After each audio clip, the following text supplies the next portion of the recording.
Hi, welcome to my channel to listen to sinister stories. 4 years ago, when I was 17, a chilling incident unfolded in my old neighborhood.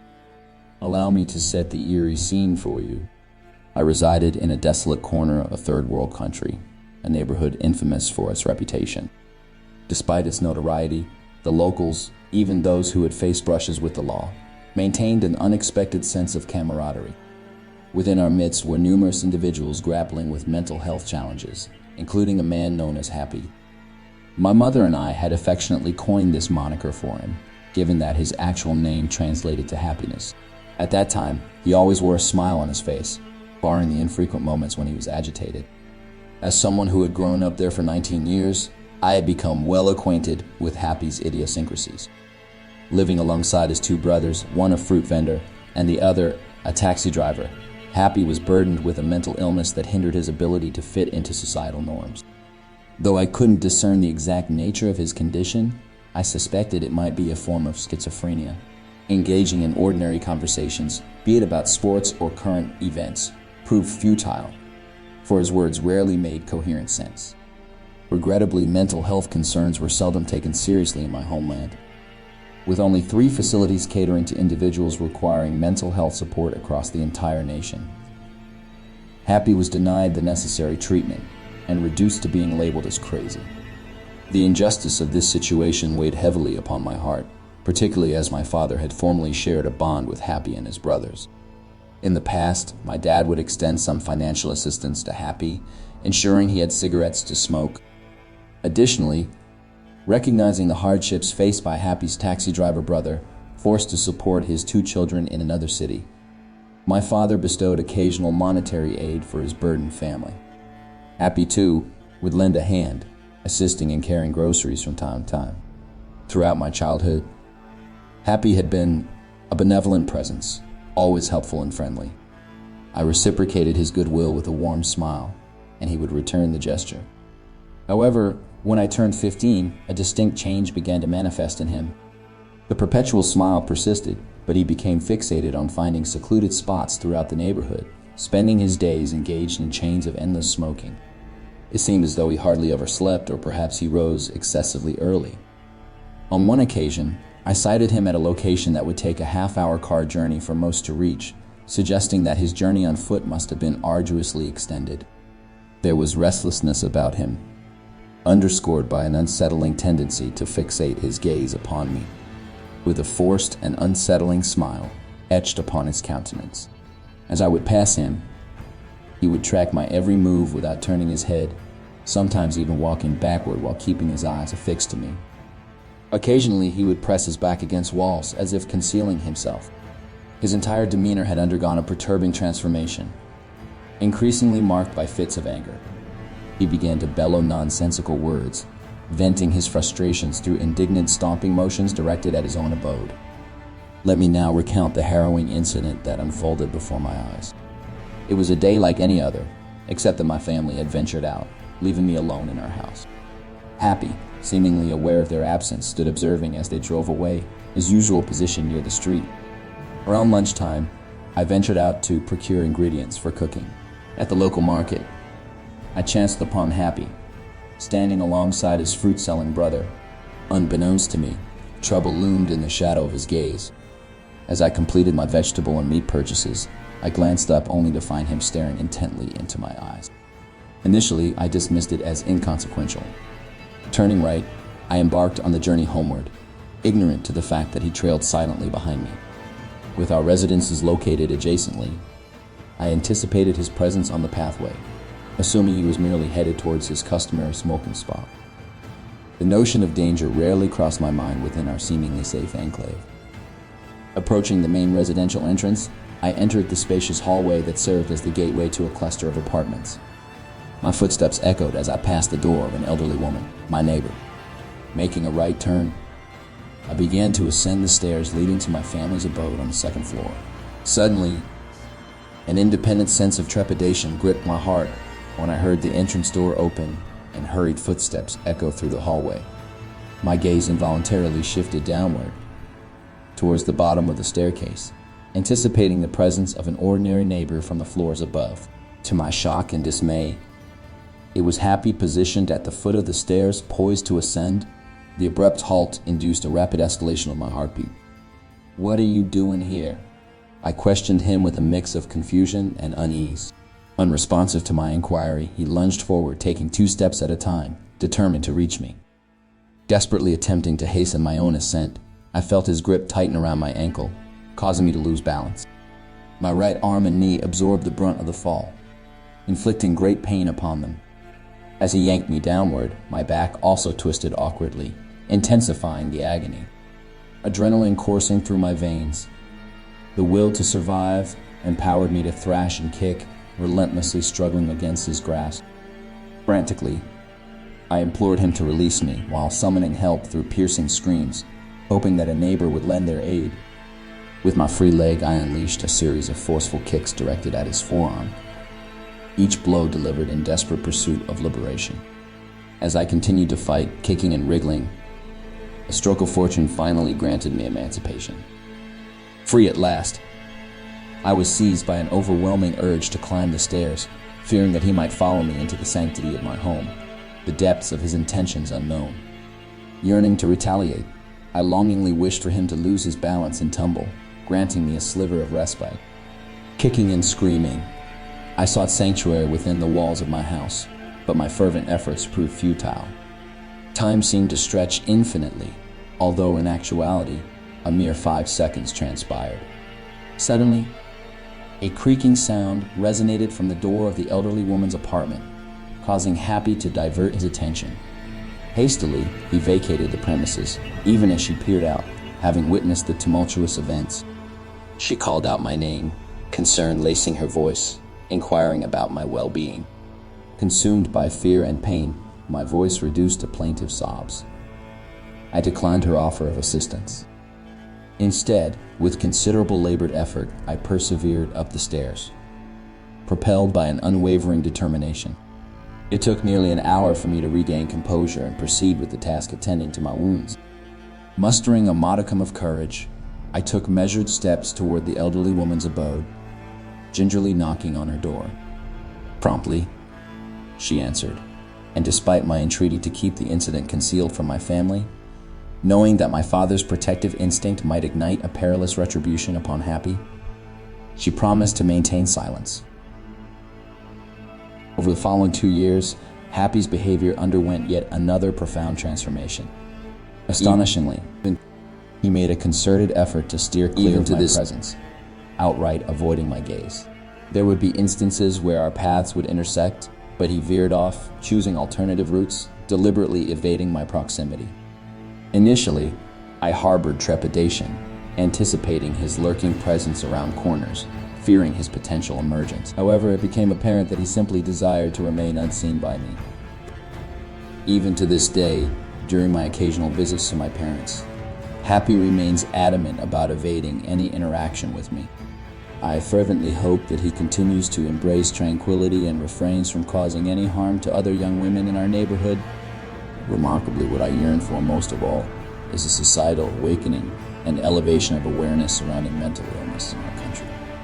My sincere wish involves granting individuals like Happy the access to proper treatment and compassionate care that they so desperately require. May we become advocates for their cause, and in doing so, foster the necessary change that will render a more empathetic society. As for myself, I now reside with my family on the 6th floor, carrying the haunting memory of that encounter with me always. Title: The Troubled Tenants Next Door. In the depths of our prolonged stay, an unnerving presence resided within the neighboring apartment. It belonged to an unkind lady who leased the space to those with less than reputable intentions.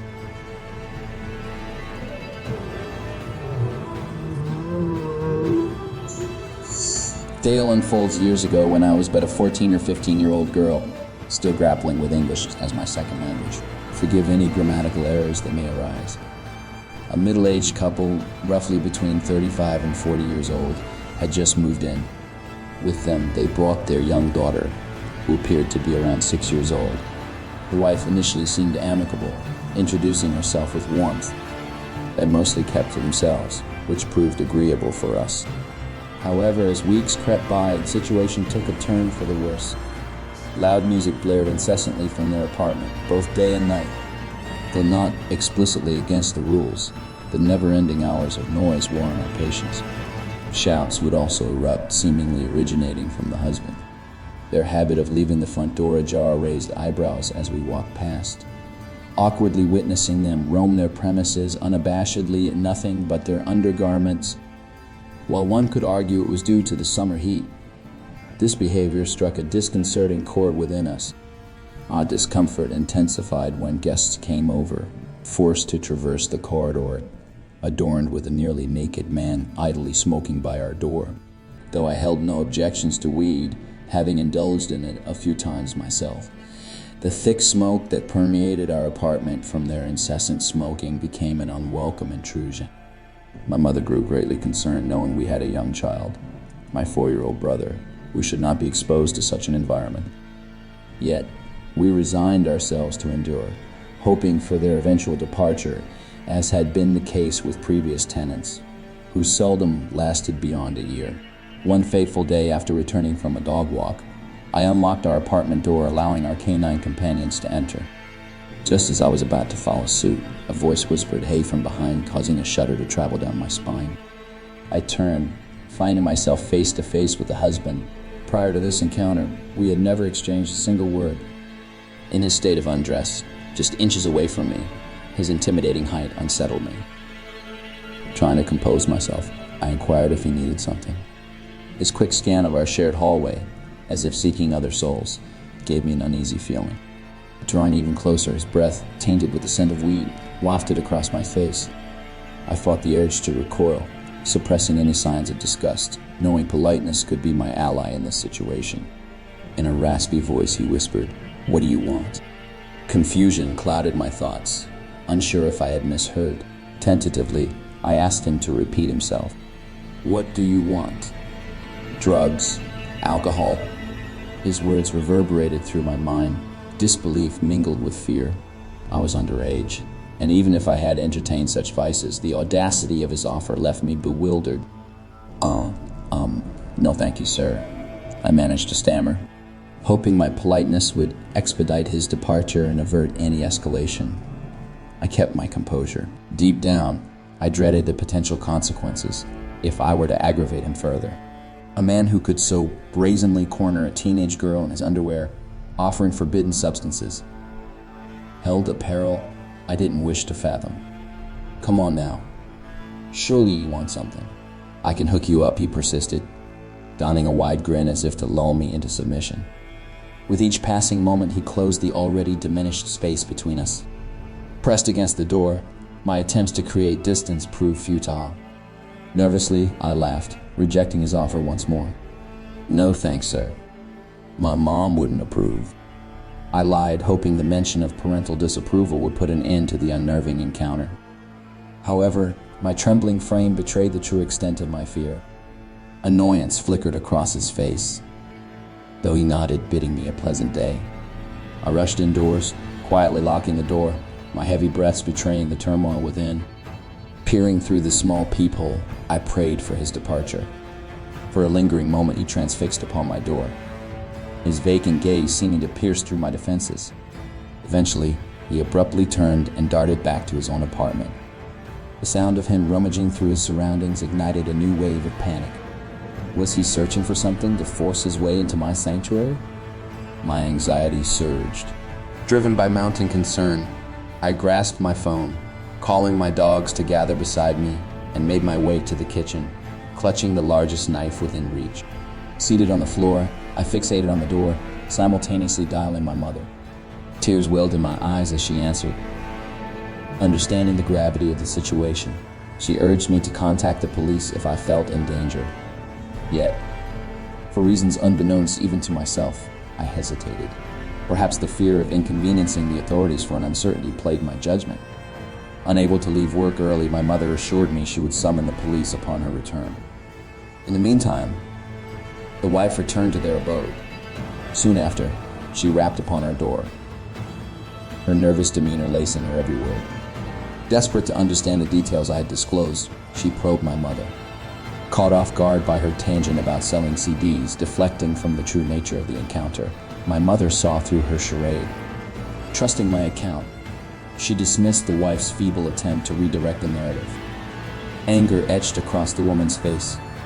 She retreated to her own apartment, securing every entrance, plunging into darkness. The police arrived shortly thereafter, attentively listening to our testimony. They proceeded to knock on the neighboring door, yet solitude replied at every turn. Limited by their jurisdiction, unable to intervene without proper authorization, they could only issue a warning once contact could be established. With a sense of helplessness lingering in the air, they departed, leaving us in an unnerving silence. Throughout the day, no further commotion emanated from our troublesome neighbors, yet unease clung to every passing moment. Slumber beckoned during the late hours, eventually reclaiming me. Suddenly, at around 2, piercing screams shattered the stillness. Haunting and gut-wrenching, they sliced through the abyss, signaling a deep distress. My mother, driven by instinct, hastened to the nearest window, shielding me from the unknown. Instinctively, she returned to me, ushering me to stay in bed as she dealt with the unfolding chaos. Curiosity tugged at my core, eager to unravel the mystery, but I obeyed, trusting my mother's judgment. A sleep-infused haze enveloped me once more, granting temporary refuge. Upon waking, my mother sat me down at the kitchen table, bracing herself to relay what had occurred through the night. The man whose encounter had left me unsettled had succumbed to an inexplicable tragedy. Under the cloak of darkness, he flung himself from the 6th floor window, met with an unrecoverable fate upon impact. The anguished shrieks we had heard belonged to his wife, forced to bear witness to the unthinkable. Overwhelmed with guilt, I fought back tears, pinning my conscience for foolishly believing I held responsibility. In the aftermath of this harrowing incident, my mother, racked with remorse, lamented the necessity of leaving me alone to attend her job. Despite her internal struggle, there was little she could change. Due to our limited financial means, I found myself at home caring for my younger brother who was sick, while I had to forgo attending school due to my distress. After a few days, when my mother left for work, an unsettling event occurred. There was a persistent knocking at our door. Peering through the peephole, I noticed that it was the wife of a man who had tried to sell us CDs. Her eyes were bloodshot, and she appeared distressed, pacing back and forth while engaged in self-conversation. Feeling compelled to address the situation, I instructed my brother to retreat to his room, and I cautiously opened the door. As soon as the wife caught sight of me, a wave of anger washed over her, and she thrust her cigarette menacingly towards my face. She verbally confronted me, demanding to know why I had summoned the police on her husband. She insinuated that I harbored irrational fears of men, particularly those clad in underwear. I was taken aback by her accusations. If it were now, I would have firmly asked her to leave and quickly shut the door in her face. However, in my naivety and vulnerability at that time, I apologized profusely, expressing my remorse for her husband's fate and pleading for her forgiveness. Yet, she continued to hurl insults and blame in my direction, wishing for the illness and demise of myself, my mother, and my brother. In silence, I stared down at the ground, burdened by the belief that her husband's demise was somehow my fault. Eventually, she departed, leaving behind a flood of tears. I returned indoors, locking the doors, and succumbed to my emotions. For around 30 minutes, I wept uncontrollably, refusing to confide in my little brother regarding the distressing encounter. However, over the past year or two, I have been seeking solace in conversations with someone and seeking therapy. I can now attest to being in a better mental state. Nonetheless, I still ponder the twisted mindset that would lead one to blame a child for the unfortunate death of a husband who evidently required support for his emotional struggles. Our residence had been situated within the neighborhood for nearly 4 years. A few houses down, across the street, resided a kind Filipino family with whom we would engage in pleasant conversations and occasional shared meals. Although their names remained unknown, we harbored a good rapport and relished seeing each other. This summer, a senior family member, aged around 55 to 60, arrived for a visit. His presence caught our attention as he frequently embarked on long walks and spent extended periods of time lingering around. One evening, the mother of the family introduced him as her father, divulging that he had recently relocated and sought temporary shelter with them before continuing his journey north to her sister's residence. Having recently arrived in the United States, he possessed limited English language skills, just enough to manage. Initially, he appeared amiable, but a strange intuition compelled me to express my concerns to my husband. Unlike any of their other 7 family members, whom I had encountered during visits or shared meals, this particular gentleman gave off an odd vibe. We attributed it to potential cultural differences, dismissing the unease we experienced. Fast forward approximately a month, our mothers, both mine and my husband's, had coincidentally come to visit simultaneously. While they were present in the driveway with our son, I hurried inside due to the debilitating nausea that accompanied my pregnancy. Within 15 minutes of my retreat to the bathroom, I returned outside only to witness them engaged in a serious conversation with the aforementioned elderly visitor. Evidently, he had requested one of them to accompany him to the store with the intention of using an EBT card to purchase their groceries while requesting cash in return. Despite their refusal, he persisted in his pleas, refusing to leave and continuing to loiter nearby. Alarmed by the situation, I immediately reached out to my husband for assistance. The moment he appeared, the elderly man hastily retreated. Both mothers confided in us, recounting the unsettling encounter and the man's persistently assertive behavior. Over the next few days, whenever I spotted the elderly man strolling about, I would offer a casual wave and exchange brief pleasantries. Yet each time, he mistook my friendly gesture as an invitation to initiate conversation.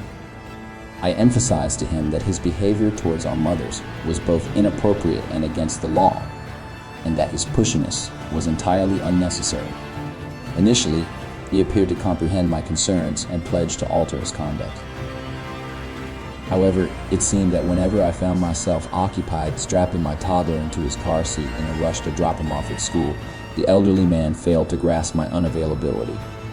It took approximately 10 minutes on each occasion for him to finally realize that I couldn't engage in a conversation. Regrettably, this pattern continued as he always seemed to materialize just as I finished securing my son in the car. It gradually dawned on me that his presence felt uncomfortably orchestrated, as if he were patiently awaiting my departure. One evening, a neighbor residing across the street confided in me, recounting her own discomfort in the elderly man's presence. She revealed that he had subjected her to similar encounters whenever they crossed paths outdoors. Consequently, we began frequenting the backyard, spending time with our children to evade his unwanted attention. Although I generally worked from home, there was a day when I had to report to the office. During my absence, I received an alert from our Ring camera, revealing the elderly man standing near our kitchen window, merely staring. Through the incessant barking, I sensed our loyal pit bull's protective nature towards our home. In an attempt to ascertain his purpose, I utilized the microphone of the security system and inquired, "Can I help you?" "What do you want?" His reaction exhibited profound surprise as he hastily retreated. I immediately contacted my husband, imploring him to review the captured footage. The incident deeply unsettled both of us.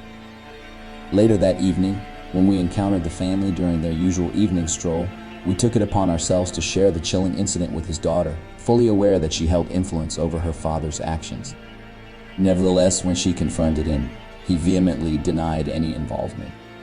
To counter his denial, we presented her with the video footage captured on my phone. Witnessing these events infuriated her, and she expressed her deep remorse while apologizing profusely.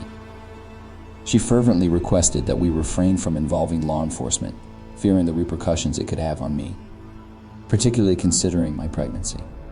Approximately an hour later, she visited our home, and I shared the video evidence with her once again. Enraged by her father's actions, she vowed that he would no longer receive solace within her home. True to her word, the following day brought his departure, accompanied by her declaration that he was unwelcome in her life. Now residing in Maryland, under the care of his other daughter, it is likely that he continues to disturb others with his unsettling behaviors.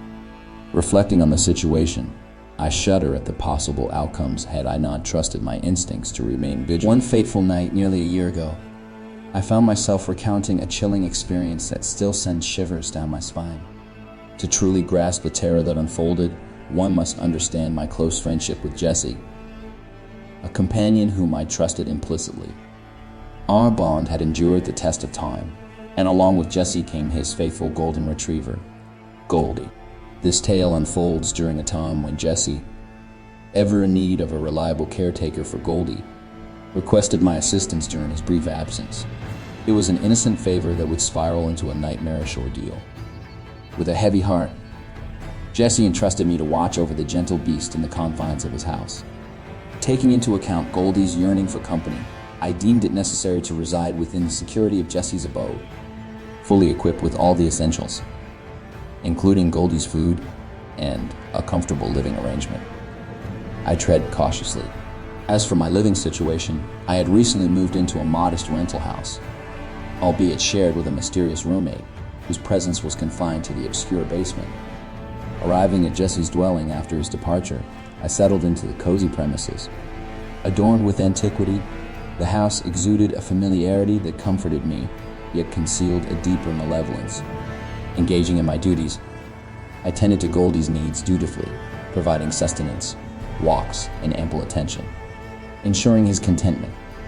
It was on that fateful night, as I drifted into an uneasy slumber, that I was abruptly awakened by inexplicable noises emanating from the adjacent hallway.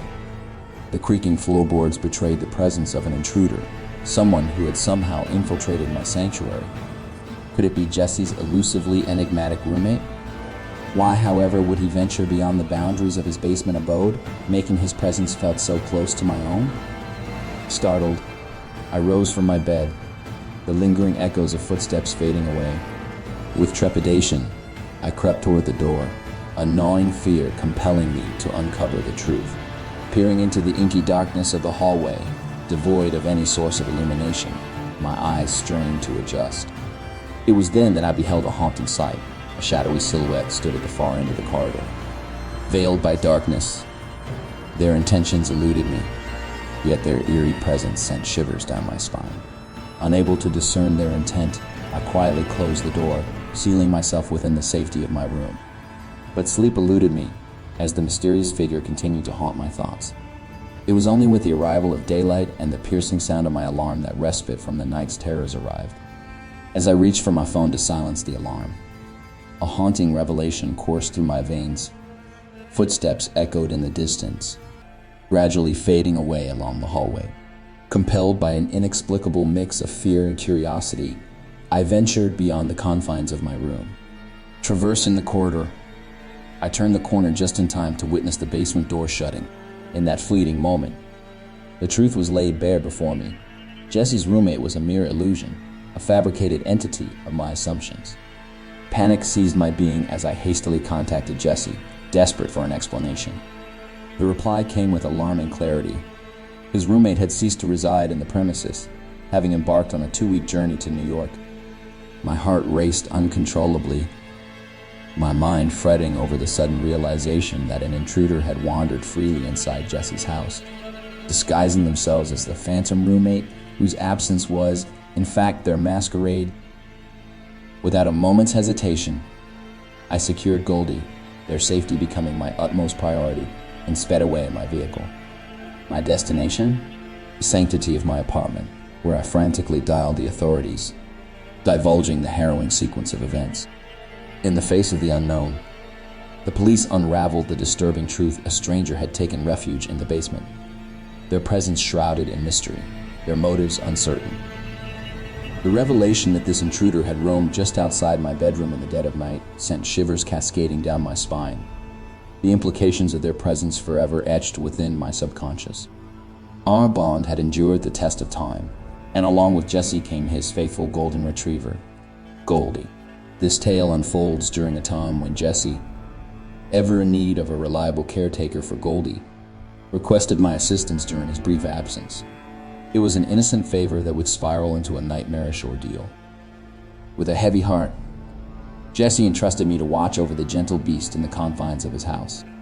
Taking into account Goldie's yearning for company, I deemed it necessary to reside within the security of Jessie's abode, fully equipped with all the essentials, including Goldie's food and a comfortable living arrangement. I tread cautiously. As for my living situation, I had recently moved into a modest rental house, albeit shared with a mysterious roommate whose presence was confined to the obscure basement. Arriving at Jesse's dwelling after his departure, I settled into the cozy premises. Adorned with antiquity, the house exuded a familiarity that comforted me, yet concealed a deeper malevolence. Engaging in my duties, I tended to Goldie's needs dutifully, providing sustenance, walks, and ample attention, ensuring his contentment. It was on that fateful night, as I drifted into an uneasy slumber, that I was abruptly awakened by inexplicable noises emanating from the adjacent hallway.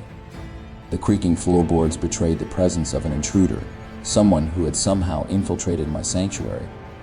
Could it be Jesse's elusively enigmatic roommate? Why, however, would he venture beyond the boundaries of his basement abode, making his presence felt so close to my own? Startled, I rose from my bed, the lingering echoes of footsteps fading away. With trepidation, I crept toward the door, a gnawing fear compelling me to uncover the truth. Peering into the inky darkness of the hallway, devoid of any source of illumination, my eyes strained to adjust. It was then that I beheld a haunting sight. A shadowy silhouette stood at the far end of the corridor. Veiled by darkness, their intentions eluded me, yet their eerie presence sent shivers down my spine. Unable to discern their intent, I quietly closed the door, sealing myself within the safety of my room. But sleep eluded me as the mysterious figure continued to haunt my thoughts. It was only with the arrival of daylight and the piercing sound of my alarm that respite from the night's terrors arrived. As I reached for my phone to silence the alarm, a haunting revelation coursed through my veins. Footsteps echoed in the distance, gradually fading away along the hallway. Compelled by an inexplicable mix of fear and curiosity, I ventured beyond the confines of my room. Traversing the corridor, I turned the corner just in time to witness the basement door shutting. In that fleeting moment, the truth was laid bare before me. Jesse's roommate was a mere illusion, a fabricated entity of my assumptions. Panic seized my being as I hastily contacted Jesse, desperate for an explanation. The reply came with alarming clarity. His roommate had ceased to reside in the premises, having embarked on a 2-week journey to New York. My heart raced uncontrollably, my mind fretting over the sudden realization that an intruder had wandered freely inside Jesse's house, disguising themselves as the phantom roommate whose absence was, in fact, their masquerade. Without a moment's hesitation, I secured Goldie, their safety becoming my utmost priority, and sped away in my vehicle. My destination? The sanctity of my apartment, where I frantically dialed the authorities, divulging the harrowing sequence of events. In the face of the unknown, the police unraveled the disturbing truth: a stranger had taken refuge in the basement, their presence shrouded in mystery, their motives uncertain. The revelation that this intruder had roamed just outside my bedroom in the dead of night sent shivers cascading down my spine, the implications of their presence forever etched within my subconscious. Thus, dear reader, I implore you to heed this cautionary tale, wherein trust becomes treacherous and shadows bear untold secrets. Never underestimate the darkness that may lurk just beyond your perception, for even the most innocuous scenarios can evolve into a sinister nightmare.